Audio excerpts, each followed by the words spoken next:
Yeah. DMV, you know what time it is. None other than the Baseline Podcast presented by the Everyday Weekend. I am your host as always, Capo. Feeling good, feeling great.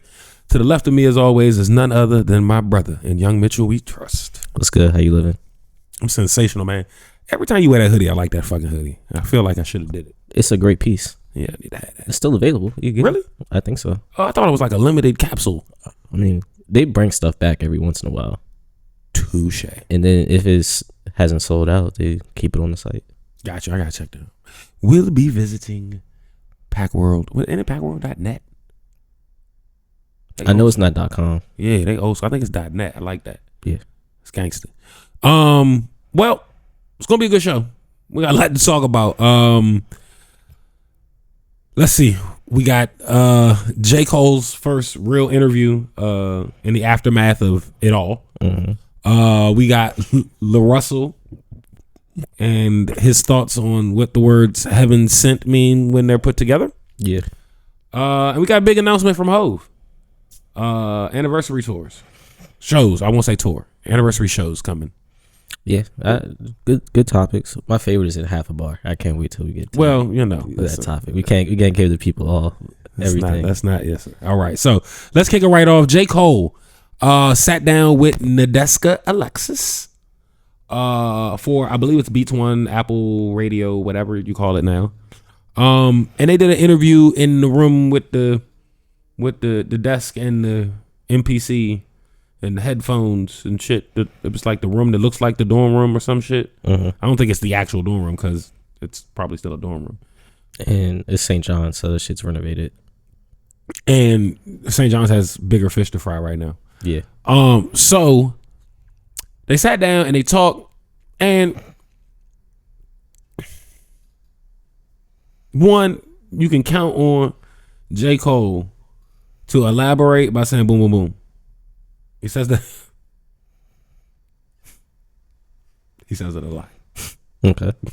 He says boom, boom, boom, and not mean the whole fucking interview. Which was interesting because, again, you don't see Cole speak at length often. Yeah.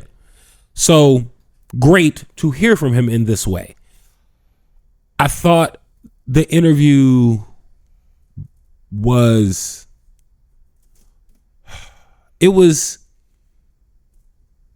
good interview. I'll say that. Like, she asked great questions. I think I would have liked some pushback questions being available. Uh-huh. Like, I think the initial question that she asked each step of the way was a great question. Yeah.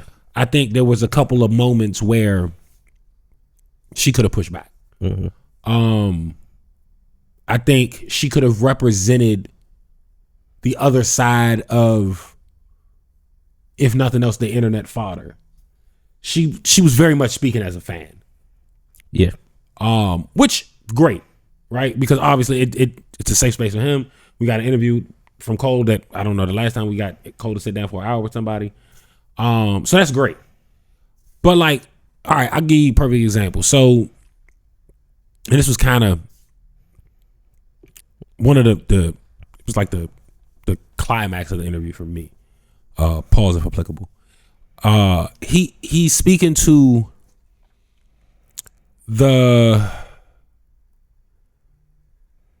beef right at its birth, right? So you got first person shooter out. You got like that out. Uh-huh. And he had My Delete Later out. And then Dreamville Fest happens. Right? Remember, that was like right back to back. Yeah. So he drops the project. To me, I thought that was a pretty good project. I think it got buried in the fact that beef was happening and the song that kind of entered him, or I ain't even gonna say entered him because he was already in it at that point. Mm-hmm. That was kind of his next blow in the fight, we'll say. Yeah. He threw the punch and then it was almost like as he connected, he pulled back. Yeah. Now I get it that the track, if I recall correctly, it wasn't solely at Kenny. Mm-hmm. He was addressing both of them. Correct. But by the time the music came out and then it was time for him to perform at Dreamville Fest, he basically expressed that it was heavy on his heart and that it didn't feel like it was the right move, and it didn't feel like who he wanted to be, who he feels he is, and all of those things. And so he said like an hour before showtime, he told his wife he was gonna go on stage and apologize. She was the only person that knew before he did it, and he said she cried. It's a little extreme, but okay. Why do you think it's extreme? For her to cry? Why is that? I don't think it's rap beef. Why are you crying? Oh, the curtain just. Well, according to him, it was heavy on her heart because it was heavy on his, and she could feel it in his energy. She could see it in his day-to-day being. Okay, that makes sense then. Because when you're married, you're on one accord. You are one. So you would think so. Yeah, that's the ideal situation. Yeah, so that's the goal. Yeah. Okay, so I recant my statement. That makes sense now. And if it's weighing that heavy on him, it, like you said, it affects their day-to-day situation. And he probably, so they might have spoke on it, but they probably, they probably had to have a good talk about it beforehand, because if it's gotten to the point where you could cry about it, this obviously he confided in you like how he really feels, and you're like, damn, I didn't know you took it like this. Pause. But okay, fair. Mm-hmm. So I guess my question for you, and I don't know if we've ever really talked about it from this angle, but do you think that J. Cole lost in this battle?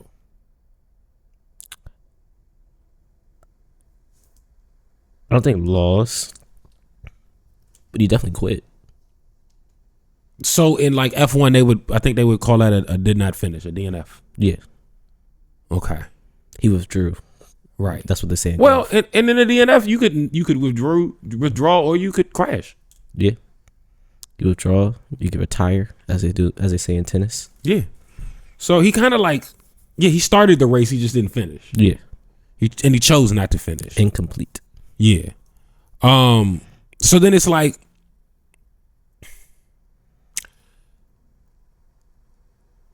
what is he like?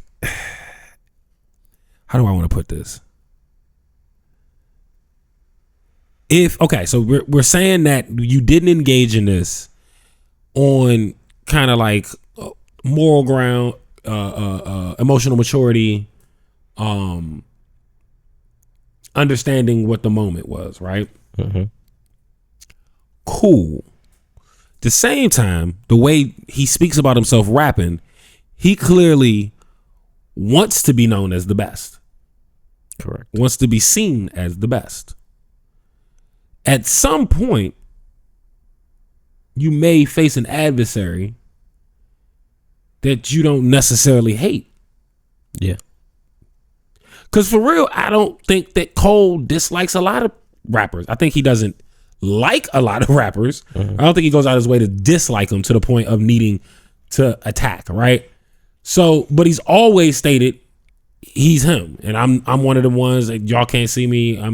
There's a million bars of him telling us he's nice and he's better than you. Yeah, I just think it's wild that he could make those claims, and then when somebody quote unquote comes from the throne, he be like, we don't have to do this, like shit like that, like we could do this peacefully. I'm like, all right, bro, like this is a sport at the end of the day, right?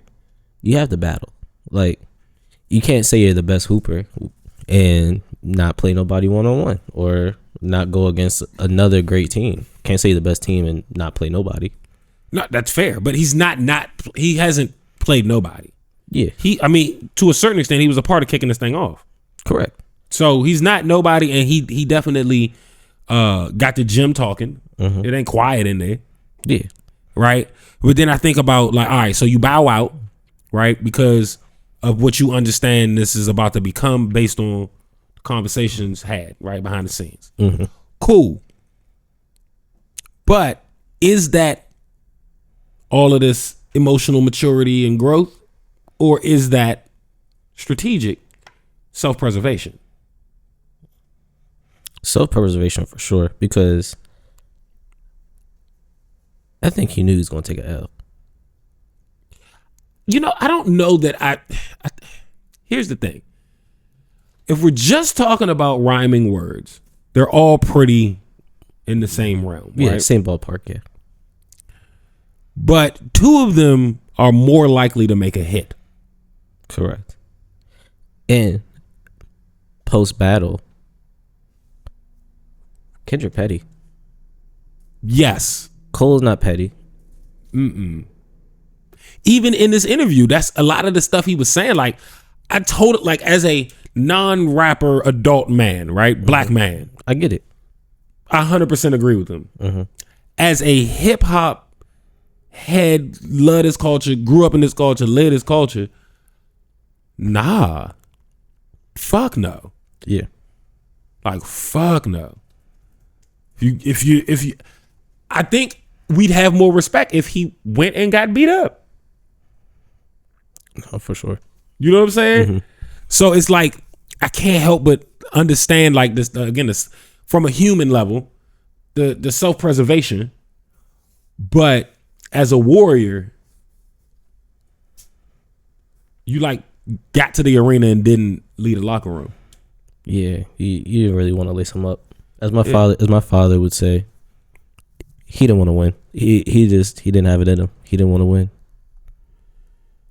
So what's interesting is the duality in how he addresses shit. Mm-hmm. Cause like he's got an interview out with Cam now. Yeah, I saw that when I was on the way here. I'm gonna watch that on my ride out. Or listen, I won't be watching. I'll be driving. But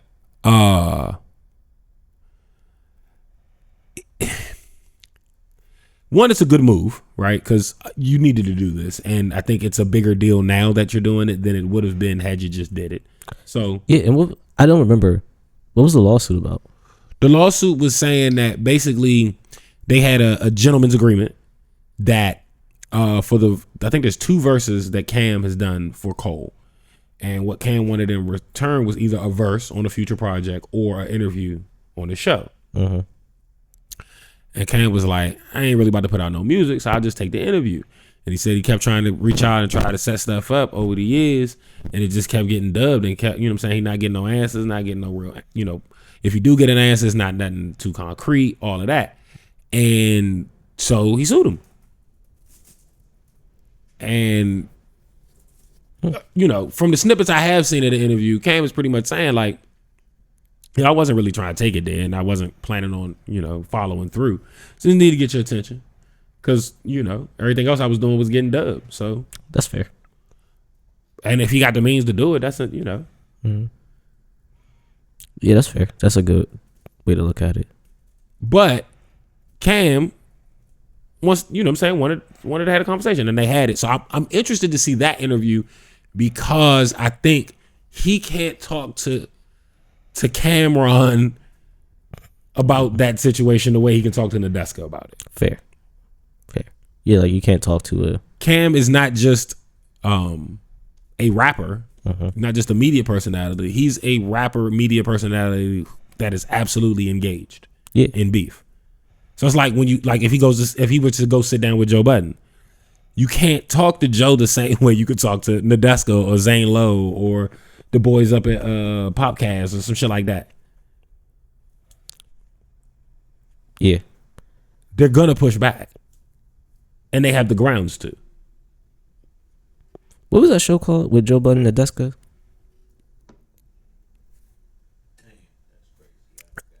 Everyday Struggle. I was finishing my sip of beer. I knew what it was called. Yeah. You just said Joe Budden and Nadeska, and so it kind of jogged that memory. Yeah. I mean, I thought that was what you would think of Nadeska from anyway. No, what's funny is I first found out about Nadeska when I was in high school. Yeah, I was in high school. Because there used to be a show on MTV Jams called The Rap Fix. I remember that. She was on that? Yeah. Damn. With Rob Markman, Sway, and her. I guess I just didn't pay her no mind then. Because she would come in with like a segment. Okay, got it. And it would be like, hey, this is what's happening today in the hip hop news. And then. Oh, she was like the rundown person. Correct. Got you. All right. Well, I don't know, man. This is interesting just to see all this play out. I'm very interested to see what the next like 2 to 3 years for Cole looks like. We're not gonna see that nigga. You don't think? I think the what's it called? The Baby Boom. What's the name of the other album? He said he was Baby Boy. I think that album's coming sooner than we think. I mean, I'm sure he's gonna tour this album. Has the tour been announced? No. I don't think so. No, yes, there has been. He is going on tour. Yeah, I know people that got tickets. So yeah, okay. I was about to say I'm not bugging. But yeah, but my only thing with Cole is he don't want to live this life. As far as like being like in the spotlight, right? He's one of those niggas that got famous by accident. Remember my whole premise that like he escaped the underground on accident. Yeah. And I'm not saying that he's trash. I'm saying I don't think he just wanted to pay his bills. I think for a second he wanted to go the other way, and then he saw it by way of his Rock Nation deal, and he was like, "Yeah, nah." And when he made the pivot, I think Too Many Eyes was already on him.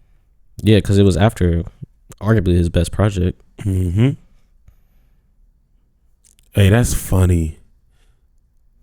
That's what they was talking about. He's not coming to DC. He's doing Baltimore.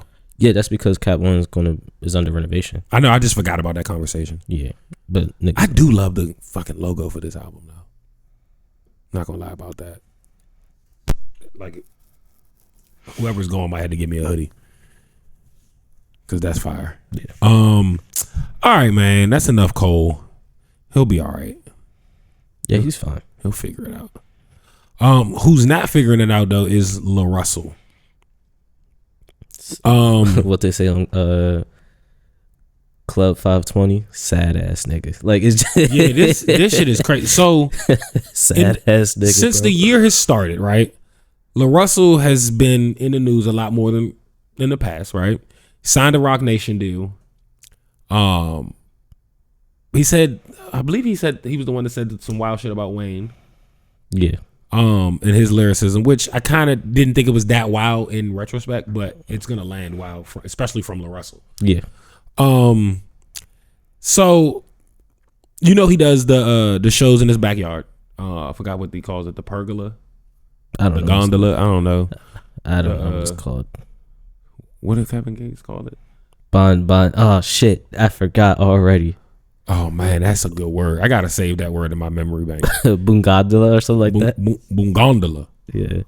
Bungonda, some shit. It was something crazy. You gotta. I'm gonna play it for y'all later. Don't y'all when worry. when you say it, you gotta hit the. Yeah. That nigga, he hit the fucking Nick Cannon on the beach.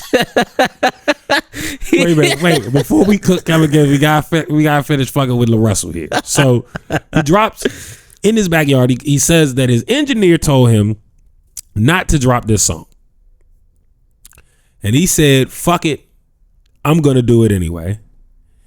And the song is called, I believe it's the actual song is called Heaven Sent. Let me see if I can find the actual snippet of when he posted this joint. He deleted all of his social media, so it's gonna be hard to find. Nah, I thought he did. No, he's been blocking people. I thought he deleted. I think he deleted that post. No, he didn't. He did something crazy. He deleted something. Devil was heaven sent. Hold on. Let's start it from the top. You don't let him vent. Even the devil was heaven sent. Even Malcolm was heaven sent. Even Martin was heaven sent. Even Kanye was heaven sent. We all heaven sent. Donald too. We all heaven sent. Epstein too. We all heaven sent. You don't won't let them vent. And Even the devil was heaven sent. Like it's like they don't even know what's happening. Why are they all in the same uniform? That was my question. Is it a football team? Like, what's going on? They had a flag football game. Leave people alone. Because they dress like, you know how like when it's game day at school and they let the kids wear their jersey. Mm-hmm. That's what exactly they dress like. That's exactly what they're dressed like. But man, it's so funny because a week before this happened. Let me see it open. Go ahead, I'm listening though. I forgot what sparked it, but Say Less King and I, we were talking in the DMs about La Russell. It was after the Wayne comments. Because the Wayne comments happened like 2 weeks before that shit or something like that. Mm-hmm. And so we're like, they're like, how do people just let this slide? And I was like, because he's a cornball, bro. Nobody cares about what La Russell has to think for real. Well, and that's my problem, right? Is this the first La Russell song I really feel like I know any words to, besides "nigga go get that bag," and that's all I knew of that one. Yeah, like we don't hear whole La Russell songs, and I know we don't hear a lot of people's songs, but because I only hear La Russell songs mainly like this, him performing them in his backyard, it sounds like his music sounds like go-go to me in a way. Mm-hmm. Like his recordings still sound like this to me. Like the production sounds fuller and richer and more present, but his vocal performance is that of the lead mic. Yeah, and he also raps like he's reading out loud in front of the class, so that's another problem too. But that's also because he records while reading. Like the phone's smacking his face. Remember that video with Wiz? The phone is right here. Like, bro, get some glasses. You could afford it. Like, I don't know, bro. I just think, for someone who's been pushing such a narrative of independence, of community, of people first, it just really seems like he's putting the carriage before the horse a lot lately. Like, you still ain't great. You're signed to Roc Nation. You just said it was a 6-month deal for one album. You need not be shitting on everybody during this 6 months. And then you take a shot at Roc Nation saying that Jay-Z sent some goons at him and he didn't like the numbers and tried to lowball him or something like that. So he said that years and years and years ago, right? Okay. And then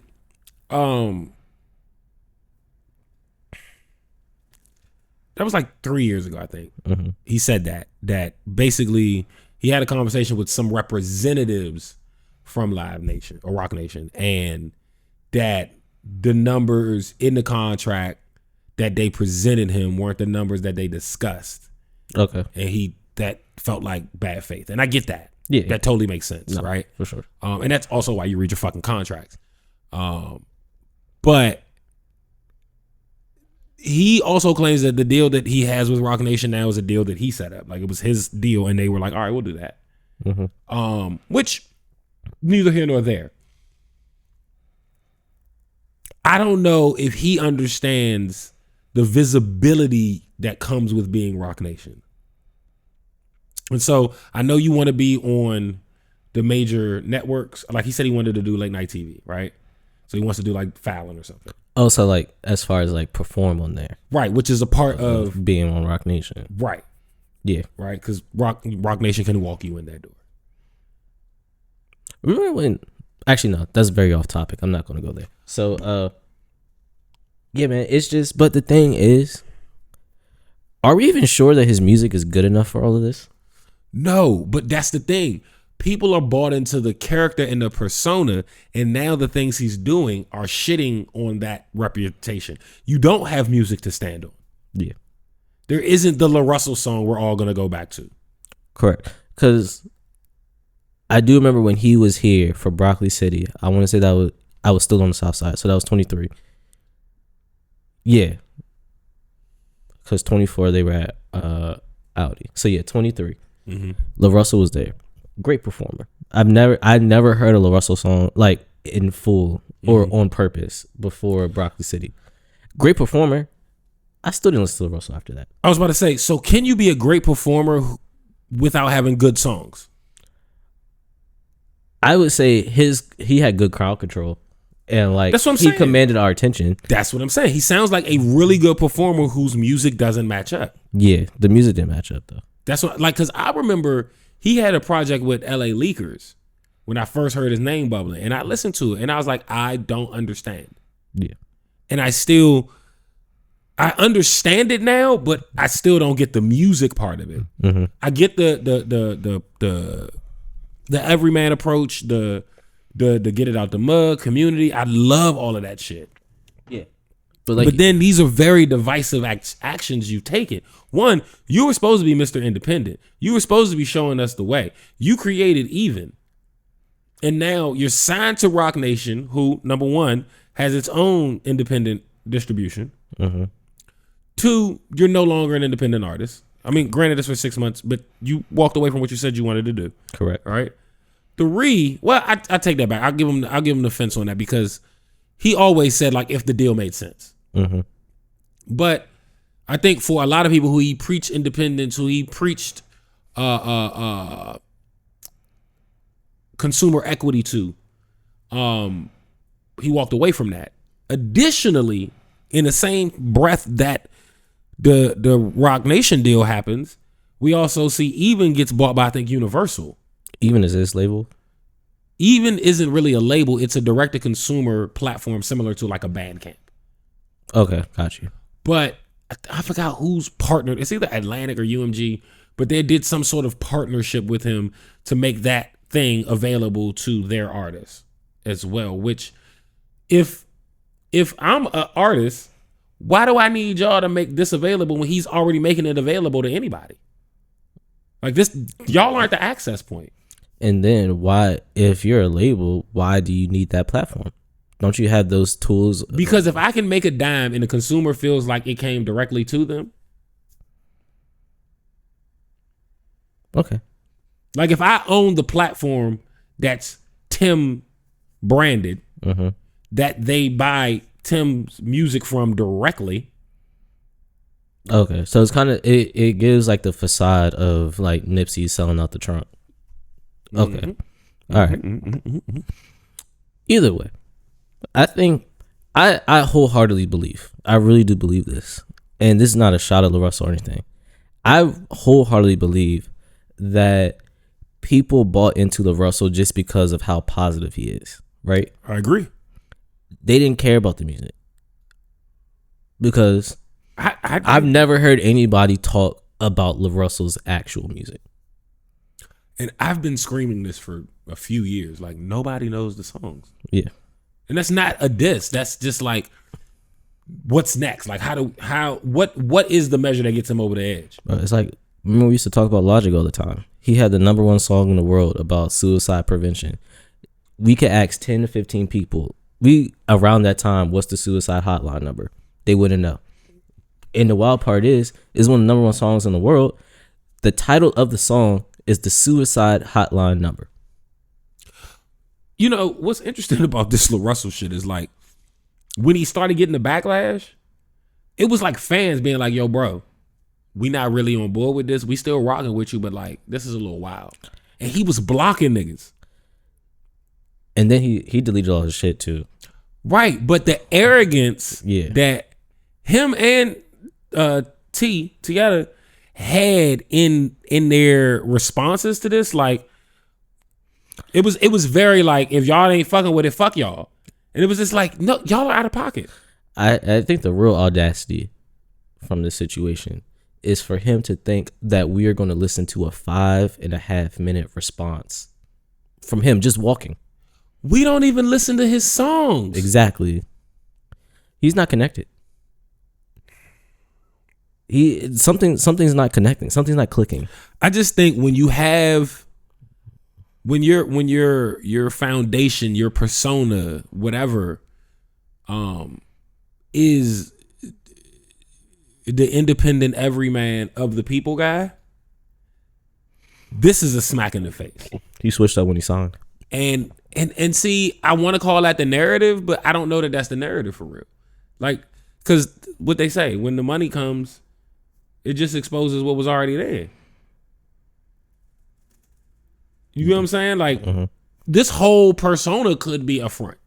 It could be a facade. I can see that. Because think about it. The nigga's got 722 albums. He just got signed to Rock Nation. He got that much music? Lil Russell has a lot of albums, bruh. I don't know how many exactly. Let me see something. Who's listening to this much Lil Russell? I don't know, but I think he treats it like drugs. Just put a bunch of it in the streets. Let's see which one gonna hit. You hear me? See what strand gonna hit. Because why not? Why not? Let me see if I can figure this out while we on air. I want to know. Because that's a lot of music. He think he Currency? Huh? He think he Spitter? Apparently, and I mean, I think there's an audience that enjoys his music at that clip. Boldy, you think he Boldy James? I don't get it. I can't even say he's a great guy anymore. He's over here saying Trump is from heaven sent. That's not what the word means. I get what he's saying, but that's not the right word. Like, God created us all. I think that's what he was trying to say. It's absolutely what he was trying to say, and that's why the double down was so unnecessary. Because we can see a little bit of it there. But if you just pull up a dictionary, you could see that's not what the word heaven sent means. I mean, there's no hyphen, so it's a phrase. So yeah, can't pull up a dictionary, maybe at the source, but so this is light research. I'm probably wrong, but it says his first album released in 2018 was called The Field Effect, and he's up to 23 projects. That's too much. Since 2018. How old is he? So not even a decade. And he's at 23 projects. 2 EPs, 1 live album, and 71 singles. Okay. He's only a year older than me. Okay. But he's heaven sent. Just wanted to point that out to you. Actually, 2 years. He was born in 94. But, yeah, man. I don't know what to do with this. I really don't. Because one, I don't pay attention to Lil Russell anyway. So none of this shit really matters to me, right? Because like we said before, only time we see Lil Russell is when he's in his backyard. It's not for like music or anything. Well, it is music because he's performing. But like I've never seen like a real rollout from Lil Russell as far as like, hey, I got an album coming out. Hey, I got this new single. It's always just him in the backyard. Yeah. Performing with his peers. Yeah. And that you Are know, those shows free? No. There's like, I think there's like tickets, and then you know he's got his like mailing list type thing. So, Okay, got you. Yeah. And then the people that have stock in the songs, I think, have a place in it. Stock in the songs. You can invest. Yeah. How do you That's get? part of his model. What's the ROI? He has shares available in his songs. So, but I understand that concept. But how do you get paid back? Off the streams. So you just buying a song, essentially, just to download it. That's it. Because I can't imagine, as much as artists complain about how much they don't make from streaming, I can't imagine if you got a share of a singular song streaming, you're not making any money. I think it's brilliant in that it exposes the fan to how little money an artist makes from a stream. Yeah, but all you gotta do is read to find that out. I know, but they feel it differently. Okay. Like, we all know they don't get paid. Mm-hmm. But when you think about the concept of, hey, I'll sell you, you know, a share of this song. I don't know how many shares he puts out on each song, but whatever it is, right? I think you're dumb for doing that as a fan if you bought that, but go ahead. I mean, I think from a certain extent, yes, but fans do wild things. That is right? true too. So the other side is they then see, okay, the nigga got, let's say he got 1 million streams last month, and you got $3. You know what I'm saying? I think it encourages the even side of the business where you just buy shit flat out. Mm-hmm. Yeah. I do. I think it encourages that. But my big issue with this is like, I don't want to sound like we're saying, or at least I'm not saying, artists don't have the freedom to like put out what they want, say what they want to say. You can do what the fuck you want. But when all you're really standing on as an artist is you as a businessman, you might not want to play with the art. Yeah. And then like we see this all the time, right? Especially with us doing tour reviews. You can make whatever you want. And then as a consumer, we have opinions. If we want to continue to consume this information or to say, fuck it, I don't listen to this shit no more. Right? Mm-hmm. And we get so much backlash for telling people like, this ain't good. This ain't it. Nobody will want to listen to this. And then it's just dumb to me. It really is. Because if you don't want your shit to be hated, you wouldn't put it out. But that's the thing. I don't think there's a song that has ever been created that is 100% across the board everybody likes. There's always one that's a hater. Yeah. But my thing is there's not even an artist. Yeah. Like niggas, I'm pretty sure there's somebody out there that's shitting on Stevie Wonder to this day. Like I know it is the Prince versus Mike beef. Yeah. So you know the fans feel that. Yeah. It's out there. I think Prince's hate is a little valid, but Mike is still Mike though. What's the hate? Because Prince played all them instruments? Yeah, that's pretty much what it is. What it boils down to. So it's Kendrick versus Drake? Pretty much, yeah. History repeats itself. I was about to say, because Mike got the hits though. Yeah, history repeats itself. And I get it. Like, all right, if we're being honest, right? If we just look at the impact of the music, right? Mm-hmm. It's Mike. Prince, how do I say this without being offensive? Prince was so good it wasn't for the masses. Correct. It's like taking advanced math in high school. There's some good shit in there. The average student ain't gonna get this. That's what I'm saying. Like, there was things Prince was doing that just the average music consumer wasn't even noticing or digesting or seeing or even giving a fuck. Yeah, exactly. And specifically when you're just listening to the music, and there was a lot less visibility on these artists back then. Yeah. So you might not see him play all the instruments. Yeah. So you don't know. Mm-hmm. You know what I mean? So do I think that Prince conceptually coming up with all of these things and playing it all and all of these ideas being almost completely him? Yes, that's incredible, right? Mm-hmm. Same time, that singular thought did not eclipse the group thought. Correct. And that just is what it is. Yeah. That was really what the whole beef is. It was like, man, I'm doing all this shit. My music sounds better, but I don't get as much as the fanfare as he does. And I'd argue that Prince's music didn't sound better. Like, yeah, nah, because Mike was working with Quincy Jones, so that shit's gonna sound amazing. Mike's shit was so fucking mixed and polished and just, it was like they recorded it on sound gold. better wasn't the right term. Yeah. I think it's the musicality. Yeah, he has a whole album. Is really high. Isn't that an album that he has, musicality or something like that? I don't know. Musicology. That's what. Okay, yeah. But the musicality of what Prince was doing, specifically as one man, was crazy. Crazy. Not to say that the musicality on like Thriller and shit wasn't crazy. Mm-hmm. But ultimately, you gotta admit. Yeah, no. Mike is Mike. Yeah, Mike stuff. That nigga stood there. Just did something different. Just stood there and had niggas fainting. Yeah, and you know what Mike stuff did? What LaRussell's doesn't. It slapped. So yeah, I fear we may be seeing the real LaRussell. Good.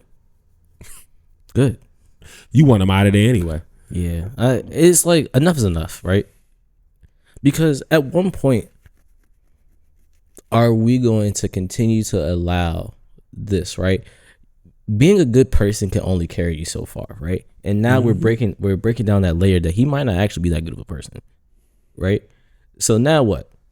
Music doesn't hit. It's not good. Not saying he doesn't rap well, but 95% of people don't like the manner in which he raps, right? Because he's just yelling. That's really all he's doing. He's yelling. He's yelling, and then he doesn't even rap fast. So like, I mean, not rap fast, but his rap is very slow. Yeah, I'm like, it's like he enunciates every word. And like, I don't want to listen to that shit. So maybe this is it. Maybe he deleted all his social media. So no way, he's not done. He's not cooked. He's not cooked because niggas still listen to R. Kelly. So if R. Kelly could do what he did and people still listen to him, he'll be fine. I'll tell you one thing. If you were gonna do something this stupid and recover from it, it's nice to be on Rock Nation. Yeah. He signed the deal and started showing his ass. He better hurry up. You only got 6 months. Yeah, he already used one. That's what I'm saying, bro. Like, this was a little sketchy. We got to check back in September. Listen. Speaking of Rock Nation, man, Hove, he said it. He's doing anniversary concerts for Blueprint and Reasonable Doubt. So it's the 30th anniversary of Reasonable Doubt and a 25-year anniversary of the Blueprint. I'd also like to point out how much work that nigga put out in 5 years. Blueprints, that's the one that came out on 9/11, right? Yes. Got you. But do you understand that was between 96 and 2011, all those albums? Because it's Reasonable Doubt, Volume 1, Volume 2, Volume 3, La Familia. No. The Dynasty. And then the Blueprint. Yeah. So he put out 6 albums in that time frame. That's 5 years. So yeah, now that I think about it, was the Linkin Park album before that? It was after. It was after. Okay. That was like that was right. That was around the time of Black Album. Got you. Okay, you're right. So yeah, 6 albums in 5 years. Yeah. He was cooking. Yeah, man. Which one you going to? Well,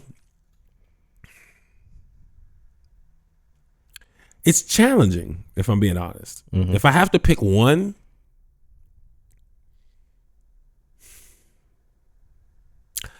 I think I'd go Blueprint. Okay.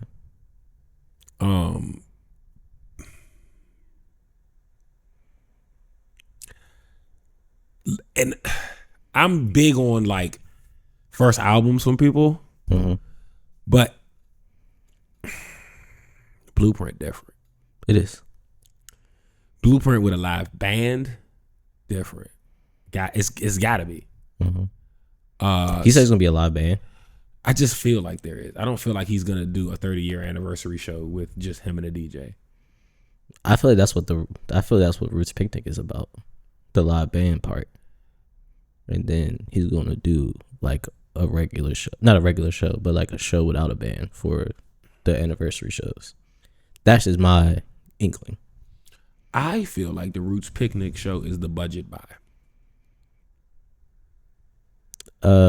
Can you break down budget buy? Like, what does that mean? So Roots Picnic for GA, I think is like $225 or something. For the okay, gotcha. For the 2 days, right? So they will eventually release single day passes, which are gonna be probably like $150 or something. Yeah. Nah, so what's crazy is I was going to do just one day, but then I saw the rest of the lineup. It's too good. Yeah. We were telling you there was no way they were gonna do Hove and then some bullshit with him. Yeah. So when I heard Hove and then within like 12 hours I heard Badu, I was like, oh, nigga, it's over. Yeah. And then I saw, you know me, I'm never gonna turn down the opportunity to see Selection, to see Joe K. So that's on there. Who else? Since we're here, well, why you do that? There's also Nucci in the front porch. Yes, I did see that. Some sort of tribute to Go-Go going on. What's interesting is that they're also doing some sort of like summer kickoff go-go thing here that same weekend on the 31st. Interesting. Yeah. I forgot where it was. I just saw it today. But either the bands are going to be moving around or it's going to be the lesser bands there. Not lesser, but like probably the older. Yeah. Because I think Red Essence is on that one. But I think it's Back is for sure going up to Philly. I'm not sure if it's just Back, but I know Back is. Maybe UCB? So since we're here, the Roots Picnic lineup, the headliners, Jay-Z and the Roots, Erykah Badu are the two headliners. A tier below that, Kehlani, Brandy, T.I. Okay. Right under them, Mariah the Scientist, Black Thought, and Wale. That's gonna be really good. Jermaine Dupri and Friends. Yeah, Jermaine Dupri and Friends. That's gonna be really good. Mm-hmm. De La Soul. Then underneath them, De La Soul, Corinne Bailey Ray, Destin Conrad, who Dope. I'm really excited He to gonna see. smoke shit. Yeah, he was in Baltimore last week. Really? Yeah, He's a good performer, bro. he's really good. Yeah.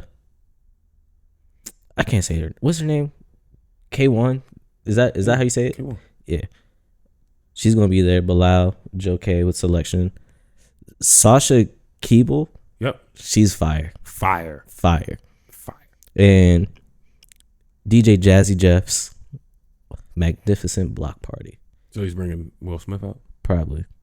And then after that is the podcast section. I don't care about that. Yeah. They don't say nothing about Nucci? Oh shit, I'm sorry, it's right here. Baller Alert and Front Porch presents a celebration of 50 years of go-go hosted by Nucci and Kenny Burns. Okay. They didn't say any bands? Mm-mm. So they either going to DJ it and just have one band or no band at all? Yeah. Oh, the DJ list. Funk Flex. Mm. Amir Ali. Bino French. Infinite Coles. Bino French is DJing? Yeah. He's a singer too. He's fire. Oh, no. Well, why did they have him grouped with all the DJs then?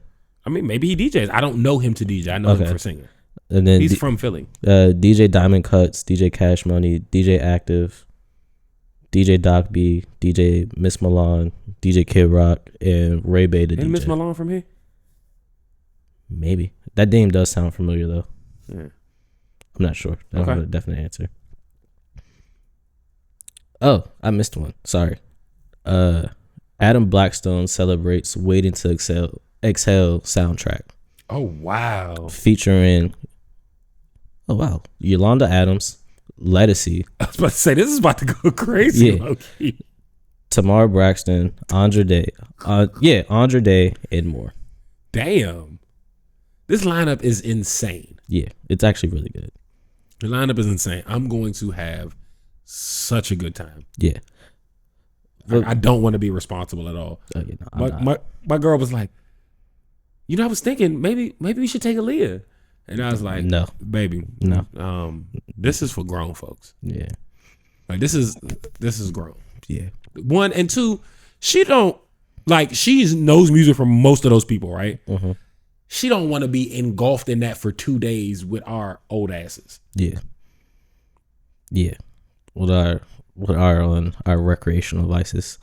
Yeah, nah. We're gonna act a monkey.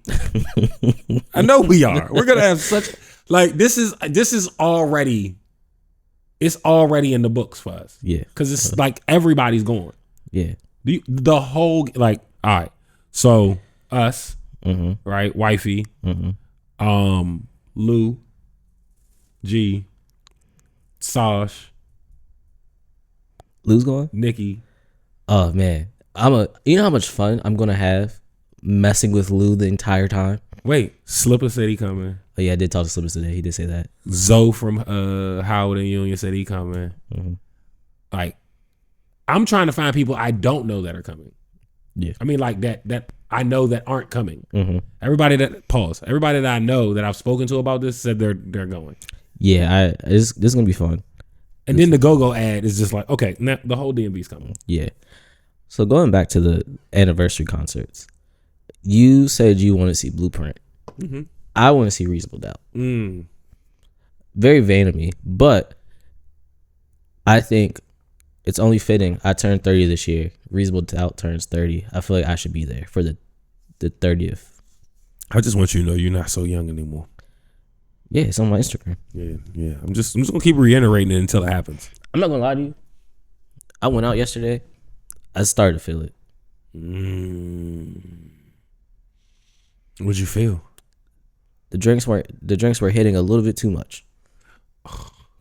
I said, hold up. I said, what's going on here? And I know that I don't usually drink tequila, but like after 2, I was like, yeah, we got to go over there. Say, can I get a Corona, please? Like, it's just What's crazy is tequila usually takes a little minute to kick in. nah, that shit don't. For me, tequila, that shit like that. For me, it takes a while. It's like an edible. Nah, tequila, that shit. You never know. Nah, tequila, that shit. It just like a Mack truck. But my only concern for Roots Picnic this year is the new location.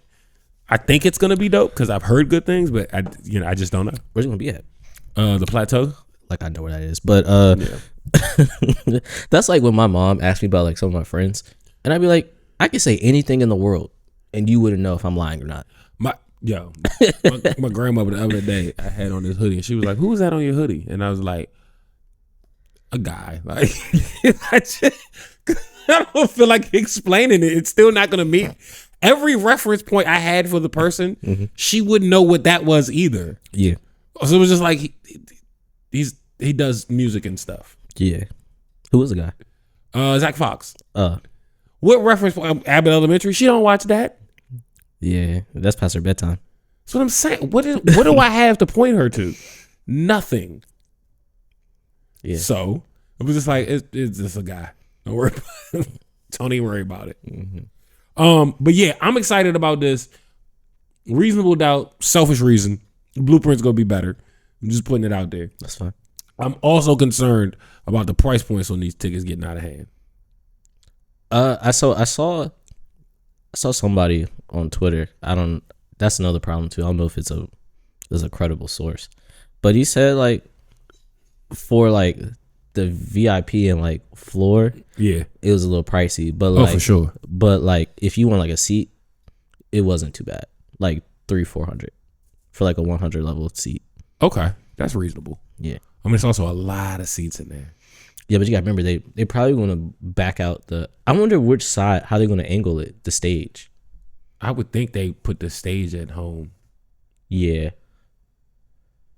but it's not that many. I'm trying to figure out how Yankee Stadium is configured because the bullpen's right there, and then but you could sit over top. I wonder how that's gonna work. That's just. I would just think it's less seats behind the bullpen. Yeah, but the bullpen takes up a lot of space. I mean, not but behind home base, basically.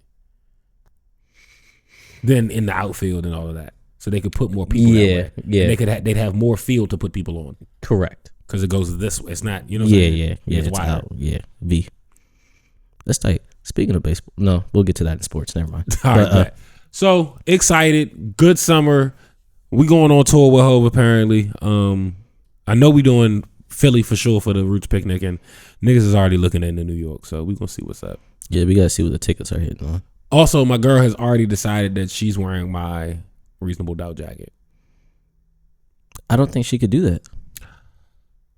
You know, I don't like it, but I don't know that I have a say in this. I think I'm being bullied. You gotta be like, you know how like in the 90s and like when they were fighting back, they're like, we're not going to take it. You got hit one of those. She not about to. What we gonna share the jacket during the show? That's crazy.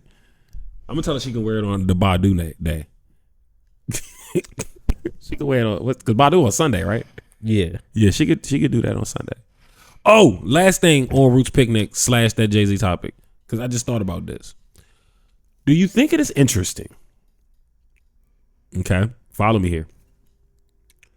The Roots song, If You Don't Worry, right? Mm-hmm. At one point had Jill Scott on it. Or I can't remember who was on it originally.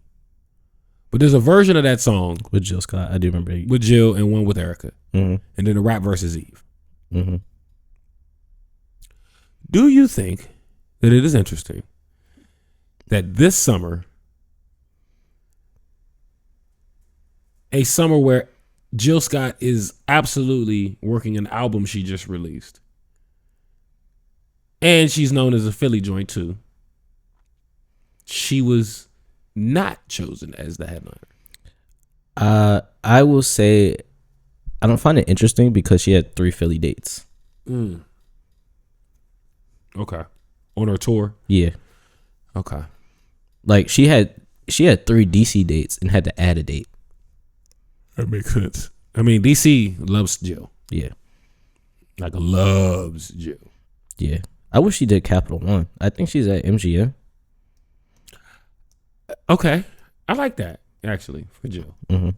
I like that. But I feel like she could have sold out Cap One. Yeah. I don't feel like that's the setting for her, Okay. personally. Yeah. I gotta figure out how I'm gonna get into that concert though. Cause it is all 4 days are sold out already. Yeah, that's crazy. You gotta know somebody Yeah. that knows somebody. I don't even know who runs that venue. I think MGM does. Like it's under that. It's not managed by outside source. Mm-mm. That could be a problem. All right. Gotta hit that resale. Yeah. So yeah, Jay-Z, Blueprint, Reasonable Doubt, Yankee Stadium this summer. Get your tickets wherever you get tickets at. I don't know, man. That would be a Ticketmaster event. Okay. Thank you, sir. Hold on, let me see if I can find it. This clip I wanted to play. Whoa. What's that? Yes, I just put the budgeting app in. Yeah. My favorite topic of the day. Not your favorite topic of the day. You a wild man. Bro, this shit is hilarious. I'm so glad I asked about this before the show. Listen. And not just let it rock until like Oh no, I shouldn't have said shit. I should have just played this shit on the show just to fuck you up. But Just get your real reaction, fucker. That's what I should have did. because I read it when you sent the list. I know, and that's the beauty of sending you the show notes. You're not reading it for real, so I can send whatever in there, and the evidence be you just like Solo that time she got caught slipping. Mm-hmm. The answers is in there. The devil in the details. Yeah. Yeah, that was working. I had to earn my paycheck today, so That's 2 days in a row. You need a raise. they did give me one at the beginning of the year. So All right. Well, they say earn it now. Will forever hold your peace. What James Brown say? Big payback. Man, what? All right, so it's that time. Let's get to it. You only get half a bar. Sorry, that was a little delayed. So first up, we got Kevin Gates. He did an interview on a podcast called Friends Keep Secrets. This podcast is hosted by Lil Dicky, Benny Blanco, and Lil Dicky's wife, whose name I cannot remember at this moment. It's like Crystal or something like that. Something with a K. Super nice lady. Hi, I'm Dave. So 2 things I want to note from this interview. Mm-hmm. 3. 1, Kevin Gates is fucking hilarious. Bro, without even trying to be funny. Number 2, if someone enters my home and performs a deep squat within the first 30 seconds, we're going to have a problem. I'm not comfortable with that. Yeah. Okay. Number 3, this is my favorite part of this whole conversation because it's actually insane. Yeah. You have? Tell me all about it. What happens when that happens? Have you ever felt sexually insecure? Yeah. You have? Tell me all about it. What happens when that happens for you? And what does that look like? I used to watch a lot of porn. Yeah. It'll make you feel insecure. Because they're like, Yeah. Yeah. Like I'm watching porn. That's my favorite. It's like before I went on my semen retention journey, I'm like, I developed the insecurity with that until I realized how sacred your masculinity is. Yeah. I realized how sacred semen retention is. Yeah. Why do you keep Not going coming. like this? What's that? This, semen that's retention really- is not coming. It's like teaching yourself to, like, when you feel like you're going to do it, not doing it. Yeah, you don't release. And, It's also and an energy. He and like you have an inner orgasm, and that's where under your nuts you have something called the Bulanganda. You squeeze that. Wait a minute. And you send the energy up. In between the nuts and the asshole. Yeah, the gooch. Yes. That's really your Bulanganda. You know, if I like someone presses Bulanganda. it while you're getting Hey, Kevin Gates saying any word is funny, but Bulanganda is hilarious. And Did you already say gooch? the gooch. like you're Wait, what? coming, it feels great. So I if you don't know, but I never done that. so if never you done that? retain I did it one time. Really? What? Like pushed my gooch with. Nah, you work the pelvic floor like when you see Yeah. me squat like that and you hold it. Well, say if you about to that's your pelvic floor. Yeah. Yeah. And when you squeeze that, it sends the energy up. Once I refrained from watching porn and I realized the intimacy was sacred between me and my partner, Yeah. that's when I realized like that's true intimacy. Yeah. To know a person. This nigga the same. This is the same nigga that'll tell a woman, "I want to push dick off in your back." How? What semen was he retenting? It's above my pay grade, bro. That's above my pay grade. Wait, that's not the right word. Retaining. Yeah. What semen was he retaining with Brittany Renner? I mean, I don't know, man. I don't know. I think we need to send him to like where Sigmund Freud studied. We send him to Vienna. Listen, all I know is it's been a great week in interviews because we got this and we got the Cole interview all in this, and then we got another Cole interview with Cameron all within like 7-8 days of each other. This is great. What Joe Budden talking about this week? It wasn't no interview. Well, no, he did. He interviewed the baby. I ain't watched that yet. Okay, It came out today. I ain't watched it yet. gotcha. So that's on my list too. But you need to watch Kevin Gates. No, the 2 or 3 clips that you have showed me, it is well worth my time. Wait a minute. What did he say? Nuts in the asshole. Yeah, the gooch. Yes. That's really yeah. your Bulanganda. You know, if I someone like presses Your Bulanganda. That's the title of this episode. That's your job this week. Well, figure out how to spell Bulanganda? Yeah. That's your job. Figure it out. I cannot name this episode Gooch, basically. That's what you're telling me to do. Why not? You done Wilder. Like That's true. Short sleeve shorts. Remember that one when I put John's head? Remember that when I put John's head on the nigga in the romp him with Yeah. the pistols? yeah. The romp him. I think that's when the nigga quit the show. No, that's when he started hating us. Hey, that shit was gold, dog. That nigga, holy shit. Okay, focus. Next up, I thought this was interesting. Chance the Rapper, and his old manager have been going back and forth with a lawsuit. Okay. And basically his ex-manager testified in the active case that Chance deliberately operated without written contracts, raising questions about like accountability and when the artist is like on bullshit too. Like a lot of times we hear about like labels and the team and all of these other people trying to get all of this money out of an artist, and then you hear someone who had specifically early success because this guy was around during the part of Chance's career when like growth was happening. Yeah, like with acid rap and Yes. coloring book and stuff. And so he's just like, yo, I feel like I'm entitled to something. And apparently Chance is out here finessing people with no contracts. He's just like, yeah, no, we good, bro. And then don't pay you. Oh, he's pulling that Donald Trump. That's what it sounded like.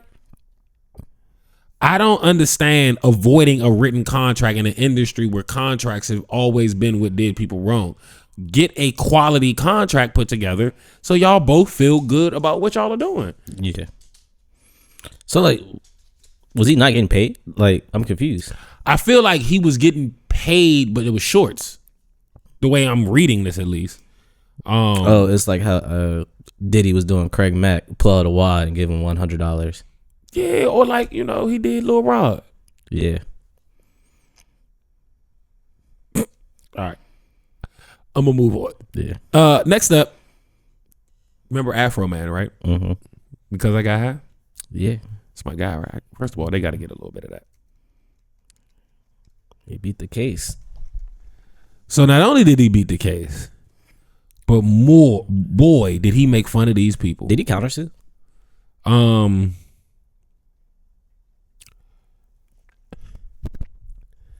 No. Okay. Not yet. But what he did do, let me see if I can find it. Was great. I've been locked in.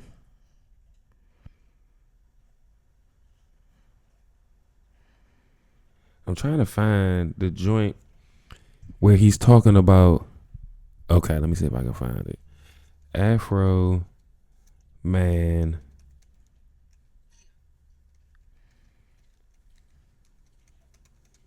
I need this song.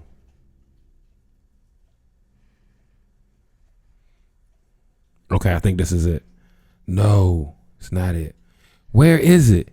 I gotta find, bruh. You have to hear this song. Is it the one where he's in the suit? He's in the suit in all of them. I mean, like the American flag suit. I'm sorry. That's newer. What song you trying to find? I found it. Don't you worry.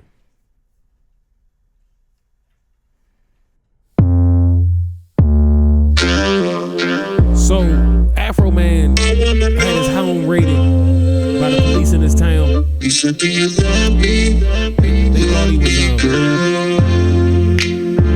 capturing people, selling drugs, stole his money.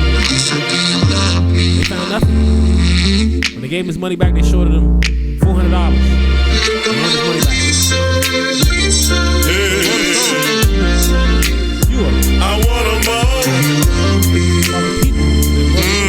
And this one titled Lick 'em Low Lisa.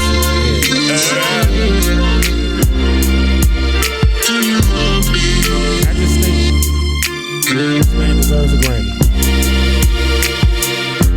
Lick 'em low, Lisa. Came to town. She ate all the pussy all around. From Adams County to the 275. Lick 'em low, Lisa. Licking every pussy alive. Lick 'em low, Lisa. Lick 'em low, Lisa. Pussy like pizza. Sometimes she won't. Lick 'em low, Lisa. Lick 'em low, Lisa. Pussy like pizza. Man or a woman. He's from Seattle. I didn't know this was in Seattle. Yeah, he lives in Seattle now. That's crazy.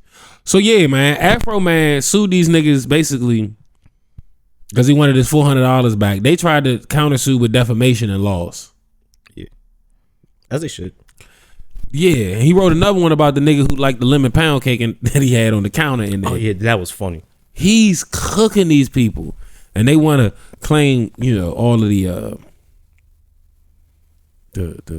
mental distress that this has caused them. And he's like, well, if you didn't come in my house, I wouldn't have anything to say to you. And not only did they shorted him $400. They didn't fix anything. No. But the least you gonna do is give me all my fucking money back. Yeah. I'm on his side. I ain't gonna lie to you. Yeah. Last but certainly not least, on back to Cameron actually. On It Is What It Is. They recently had Shine on. Mm-hmm. So it was Cam, Mace, Shine, Treasure. Somewhere in the conversation, they got into Stat. I'm sorry. Yeah, they got into a conversation about there was a time where Mace was dating Brandy, and apparently Shine was trying to get at Brandy, and basically the way they made it sound was like they both was dealing with Brandy at the same time, like a Usher R. Kelly same girl situation. Right? Which obviously makes Brandy seem like she was just out here throwing pussy around. Yeah. especially at the time, because Mace and Shine were on two different tiers of artists. Yeah. Like Shine has no songs as big as Mace's first album. Yeah. And this is like right before he went to jail, right? Right.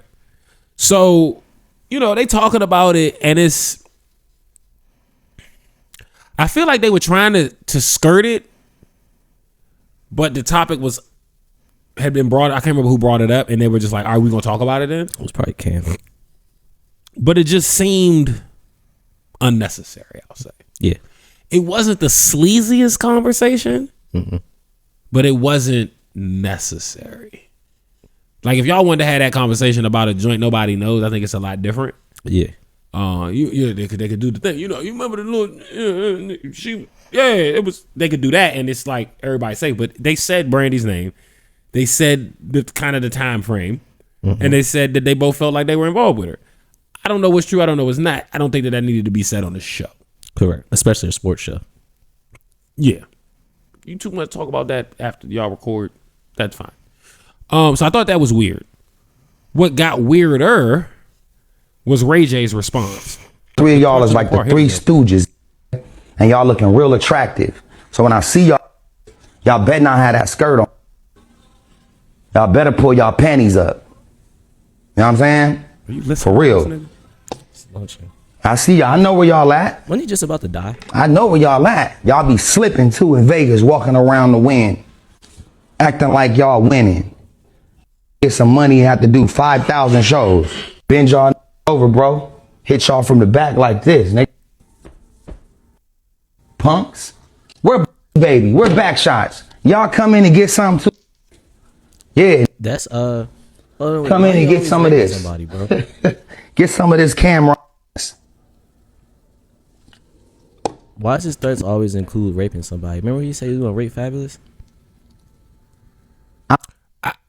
I don't know if that's like some Cali shit, I don't think Ray J been to jail, some jail shit. I don't know what that is, but I don't like that threat. It makes me very uncomfortable. Yeah. It makes me very uncomfortable.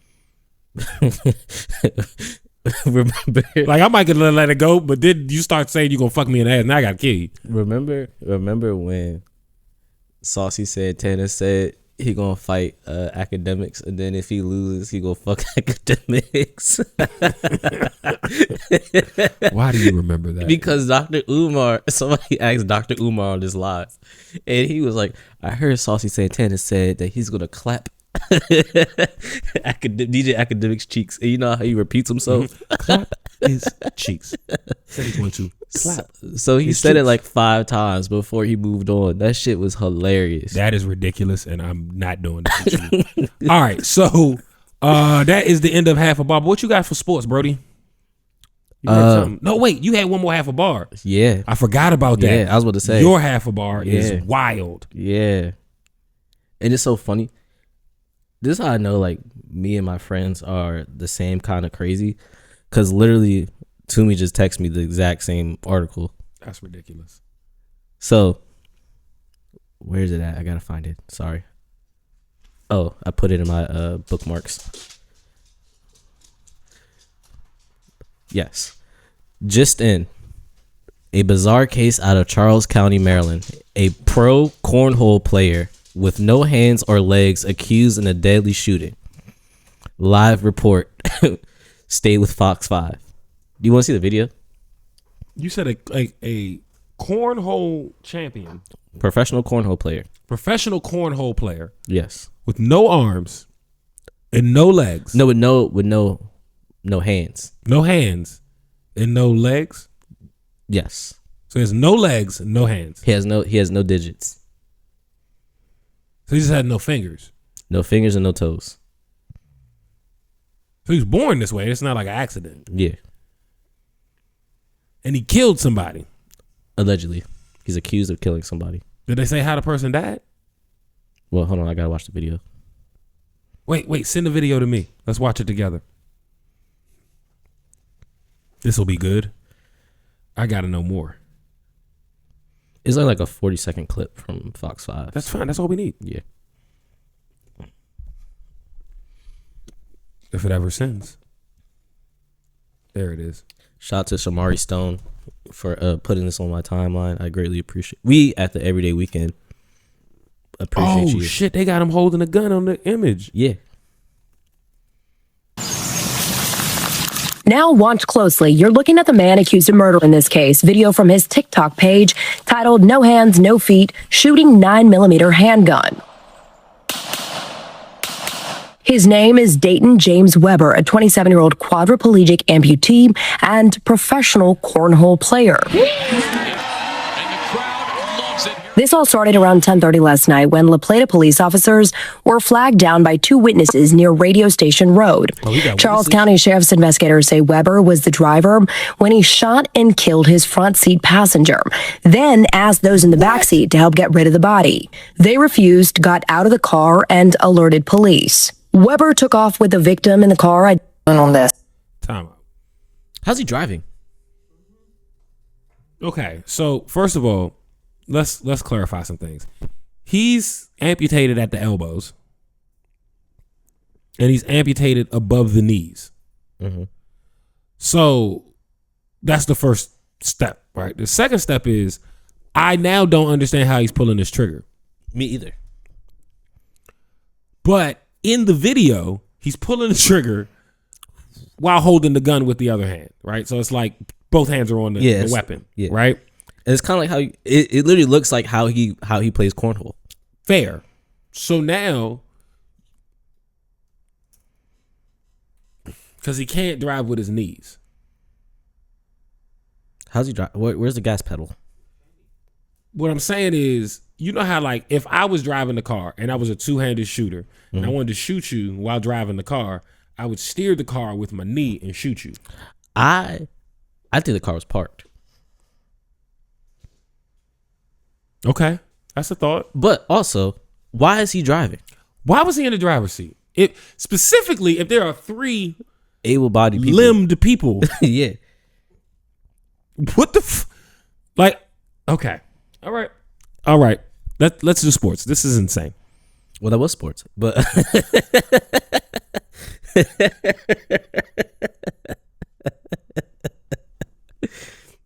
nah, it's tournament time. It's tournament time. It is tourney time. Hey man, I think the St. money. John's pulled off a win you needed. Yeah, shout out to them because if they lost, my bracket would have been fucked. But Busted. Wifey's joint is kaput. Yeah, actually, I would love to see her bracket, but yeah, there's nothing like the Thursday and Friday of opening weekend of March Madness. It's insanity. It's chaos. You have to take off. If you're really into it, you have to take off. Yeah, Merlot, go sit down.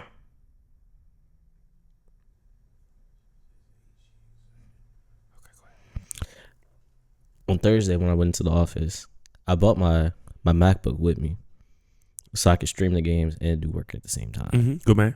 Yeah, and I was happy I did that. I saw an upset, High Point versus Wisconsin. That was an early one. Yeah. Yeah, and I tell people this all the time. Nobody believes me, but Gonzaga University, they're frauds. They prove this to us every year, except for the 2 years they went to the final. But they will never be champions. No. Never. Not that kind of program. Never. Because they don't play anybody. Yeah, it's not that kind of program. And then when St. Mary's played this week, they got exposed for how terrible the whole conference is. Touche. Because they got murdered. They did. And I saw a tweet and it made so much sense. It was like St. Mary's is only built to beat Gonzaga. Gonzaga is built to beat nobody. And I'm like, damn, that's true. Touche. Yeah. But yeah, shout out to the Johnnies. My Johnny's is crazy. That's what I like it. I know. Yeah. But yeah, shout out to them. Pulled off the victory yesterday. Yeah, 5-4 win. Yeah. Good game. It was a great game. Yeah, went down to the wire, didn't it? Yeah. Last second buzzer beater. Driving layup too, which I don't understand how you got a layup. But because they waiting on the threes. That's all anybody shoots. St. John's, they were chucking them up yesterday, but they were shooting 40% in the first half. So okay, go for it. But yeah, if you hit. Yeah. So, but yeah, I was more impressed by their defense per usual. But yeah, they held Peterson, who is projected to be a 1 or 2 pick, to like 15 points. They held the team to like one of their lowest point totals of the year at like 60 something. Oh yeah, that's tough. Yeah, so they play defense over there, St. John's. So Friday's going to be a fun day especially for us, because we're hosting at Cap One the Sweet 16 and Elite 8. Mm-hmm. Friday's matchup: St. John's versus Duke, Michigan State versus UConn. The entry price to get in, the cheapest ticket available, $560. I need St. John's to get Duke the fuck out of here. I can't. Do you know I what? need that. Do you know what happens when that happens? I win all the brackets I'm in. Because you're the only one that called that. Yes. So my girl picked Duke to go all the way. And I told her that we have to renegotiate our contract. No, for sure. You can't do that. Because who are you, lady? Yeah. She was like, I didn't realize your hate for Duke was this strong. And I said, listen, I hate everything about Duke. All of it. Yeah. I only like Mike Krzyzewski when he's coaching the USA team. Team USA. Yeah, and it's unfortunate, right? Because it's not unfortunate. It's not. No. I'm talking about the same level of hatred has not been passed down to the younger generations. They don't get it because nobody stays long enough for you to care. That and the merging of culture. Okay. There's so much how do I put this? I think at this point blackness is overexposed. Okay. And so Duke was always the like yuppie, preppy, pretentious kids school. Mm-hmm. And the gray area between those two things is so small now. Mm-hmm. They don't understand it. The disdain isn't there anymore. Correct. And I hate it. Yeah. Because it still do. Fuck them. Yeah, for sure.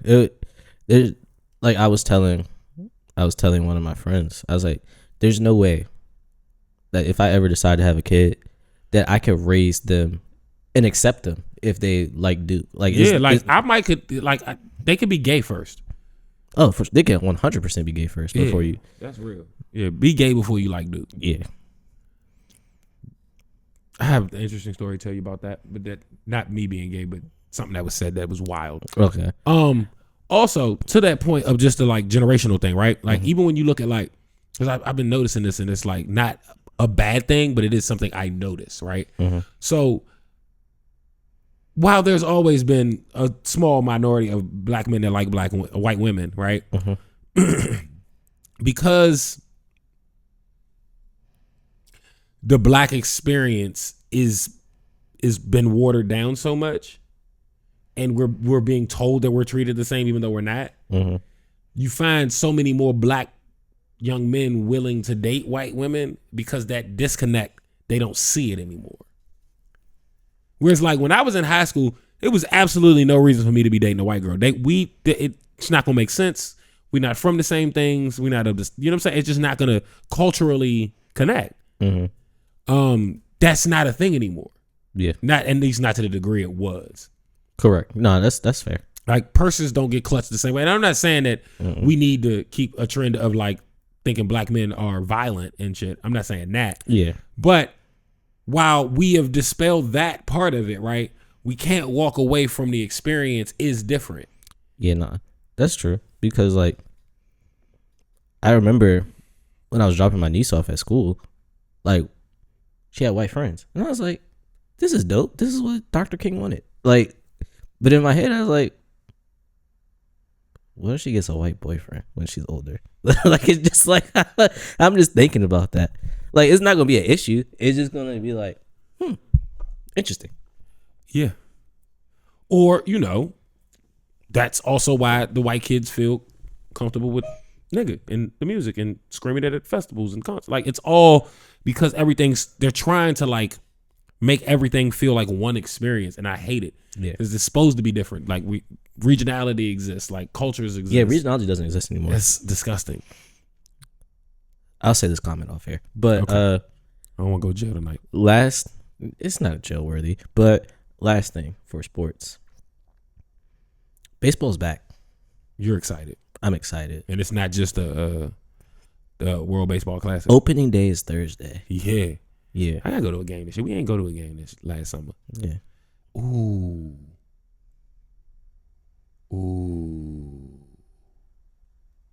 Put a pin in it, as you would say. I'm gonna go to a Phillies game. I'll do that. I'm gonna go to a Phillies game. I heard they had a nice stadium. One way to find out. Yeah. But yeah, baseball's back. I'm excited. I get to sit at the crib and watch meaningful baseball. Like the World Baseball Classic, it was meaningful.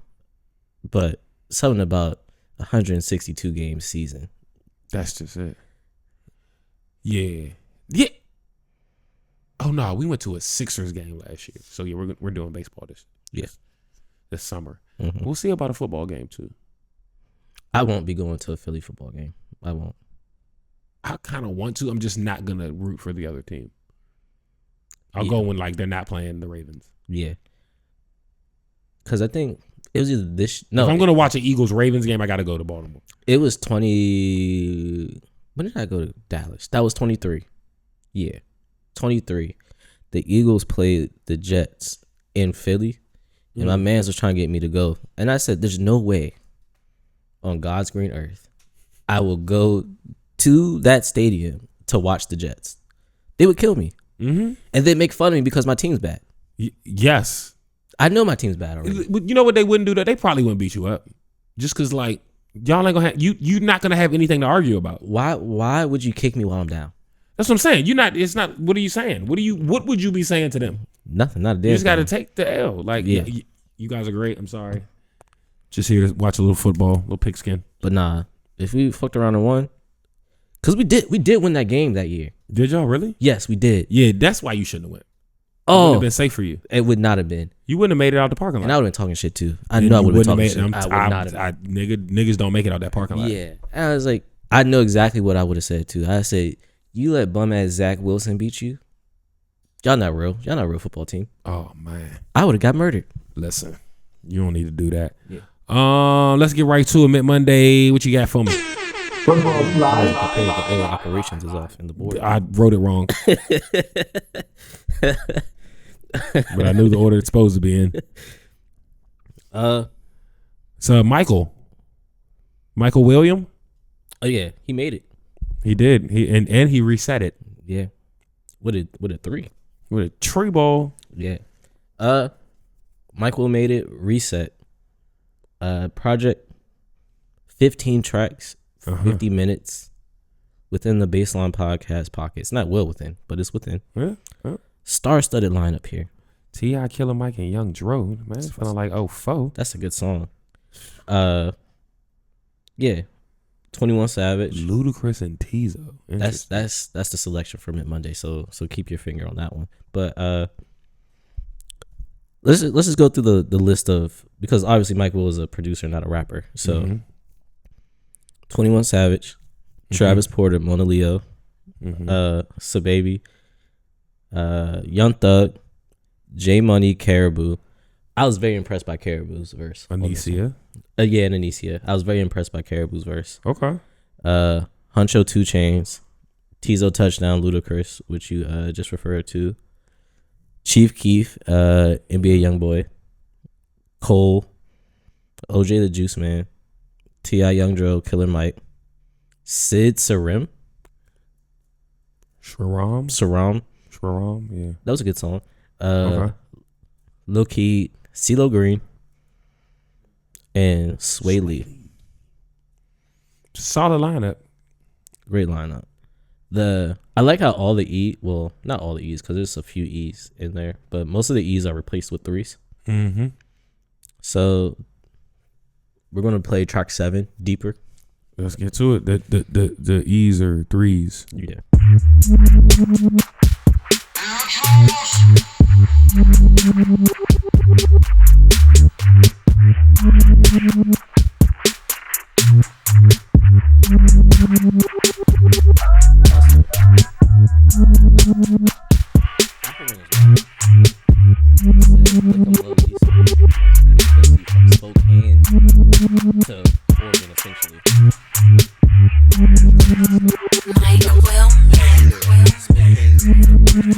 I pull up in a two-seater around 3, and you already know what I'm here for. Baby, lock that door and start the show in 5, 4, 3, 2, 1. If it's anything and I'm in anything you into, let me know pronto, I can add it to the menu. Play some music, baby, let me hear your vibe.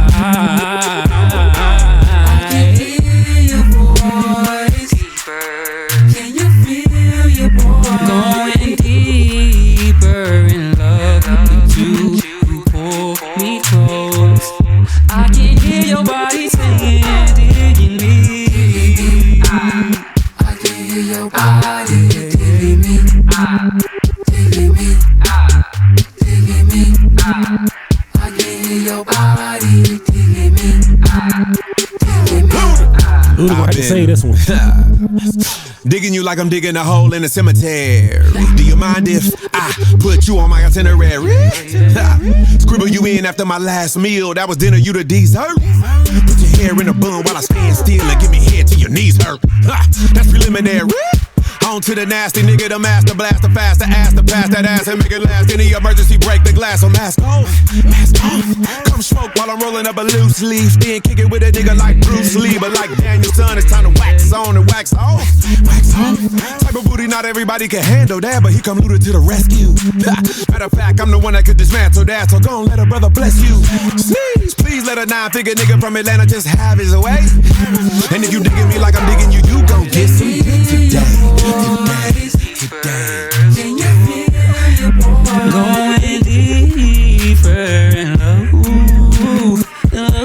Whoa, so deep in love, I can hear your body say. I can hear your body say.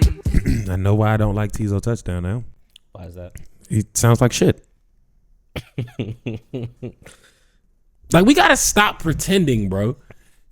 15 years ago, that nigga would not have been qualified to sing on anything.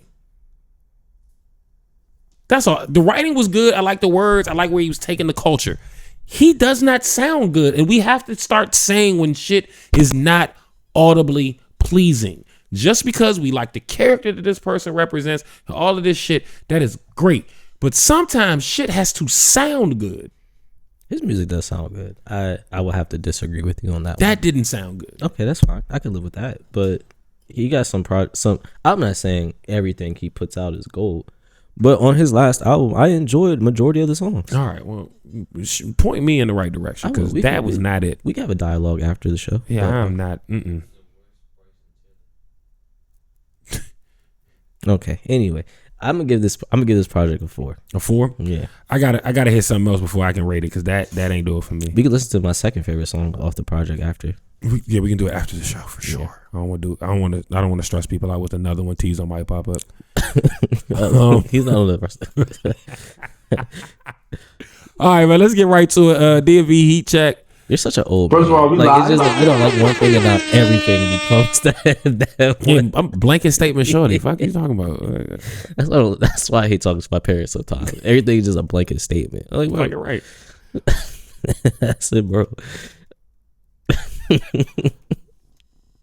I'd have to be an extremist sometimes. I don't care enough to be detailed like that. Actually, I wouldn't. Honestly, I would not like for you to be any other way, but to be an extremist. You in the middle ground doesn't even sound right. It's not fun. Yeah, fuck right. Just let that shit play out. You never gonna introduce us all. You just gonna say, just play it. Oh, that's it. Brent Faiyaz. Think about you. I believe her name is Alma. This track is called Needed Bad. DMV heat check. One time for the one time. This shit fire. I know. Just take my hand, you can't go wrong. There's so much to learn. I will teach you. Oh, yeah, yeah.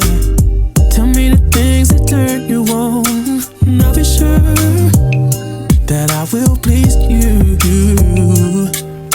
Fucking with a thug, baby. Can I spend the night and keep you warm? And make love to you till the morning. Can I? Let's make some breakfast for a nigga. It's been a long time since you and I had a chance for us to have someone exploring. You be calling out my name. What you want, baby girl, where you at? I'm looking for you right now, I need a bed.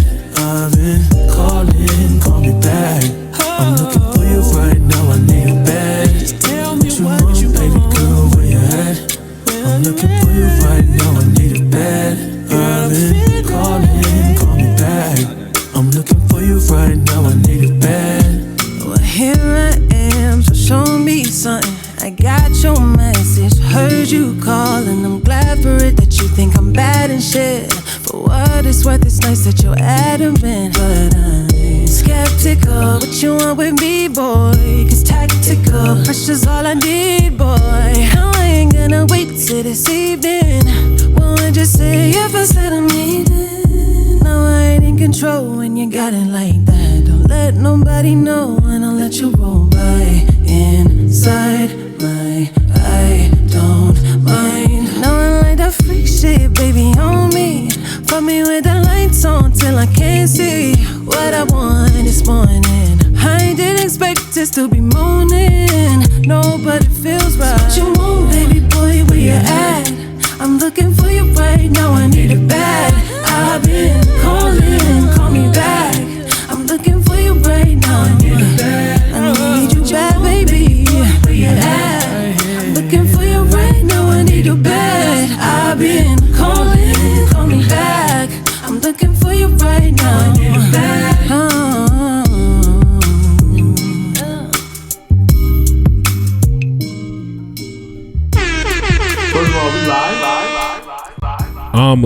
Brent Faiyaz, Needed Bad. That was fire.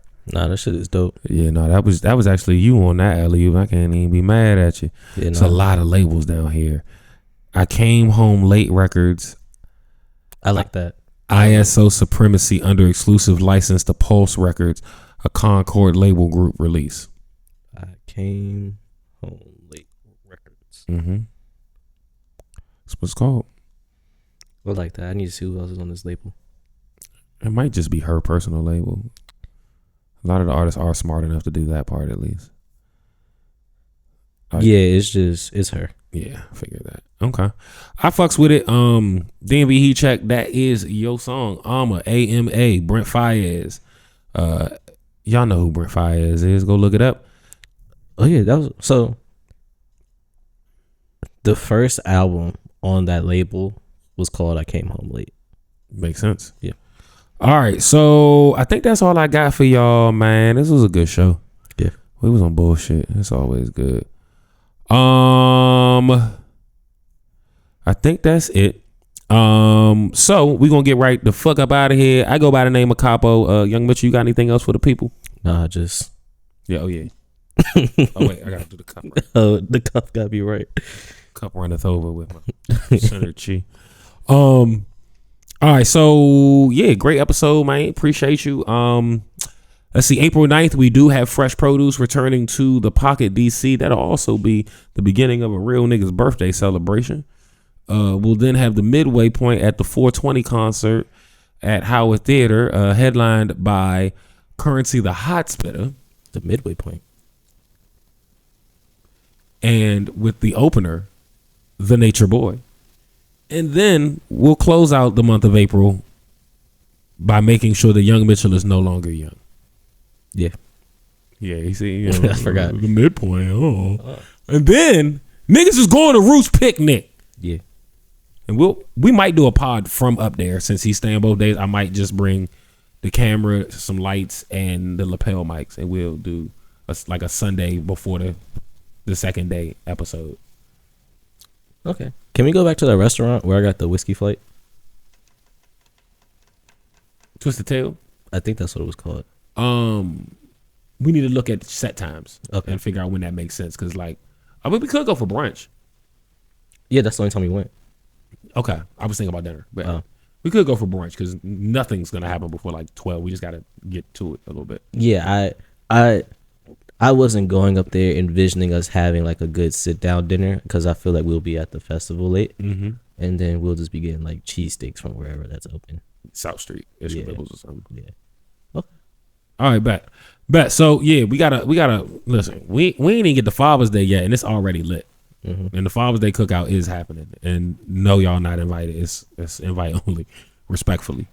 I want no stress on Father's Day. I don't want to talk about nobody album art, no merch, none of that. I want my favorite bourbon, beer, and burgers. My favorite part about last year was no requests asking me why wasn't I there, and I was like, I was with my dad. Yeah, that's valid. No, we all said bring your dad. That's the point. But I get it. We don't have anywhere for him to put his boat. It's a little landlocked over here. Yeah, man, I know. Pull up on the river that is the boat. It would take him. We'll talk later, but I know it would take him forever to get even remotely close to up here. He said it's quicker for me to go to Myrtle Beach than it is for me to go up and then go down. I bet. All right, y'all. With that being said, we're gonna get the fuck up out of it. As we do it this time every week, Young Mitchell, can you tell them people what to do? Close some doors. You know it. Step back, doors closing.